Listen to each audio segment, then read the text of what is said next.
Sufyan Ats-Tsauri pernah mengatakan, min haqqil waladi 'alal walidi an yuhsina adabah.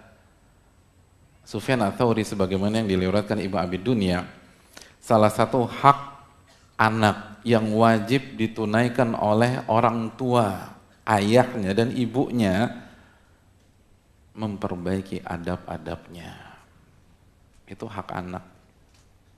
Hak anak yang wajib ditunaikan oleh orang tua. Banyak orang tua berpikir yang penting aku sudah sekolahin anakku. Nggak cukup, adabnya harus diperbaiki. Gimana cara anak itu bersikap di rumah, bagaimana anak itu bersikap di masjid, bagaimana anak itu ketika bertamu, gimana anak itu ketika sholat.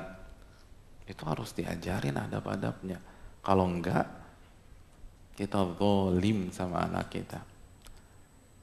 Dan kalau kita nggak ajarin, besarnya dia akan durhaka kepada kita.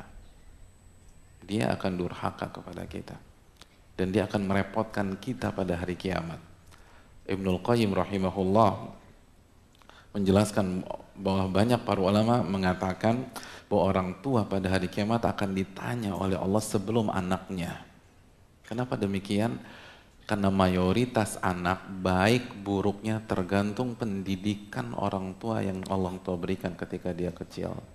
Tergantung. Jadi yang bertanggung jawab ditanya duluan. Nah ini banyak di antara kita berpikir cukup hanya mensekolahkan, cukup hanya taruh di pondok. Enggak, dididik, cukup hanya dibawa ke masjid. Kalau mereka ngerti, dididik. Para ulama dulu membrief anaknya ketika mau pergi ke masjid. Ini rumah Allah, kita harus jaga sikap. Hadirin, kita ke Merdeka Selatan, bawa anak kita yang kecil-kecil itu di briefing. Jangan bikin malu di sana. Jangan sampai diusir sama pas pampres. Itu ke rumah, ke istananya manusia. Masa ke rumah Allah nggak di briefing? Masa ke rumah Allah nggak diajarin adab? Kira-kira cocok apa enggak? Layak atau enggak?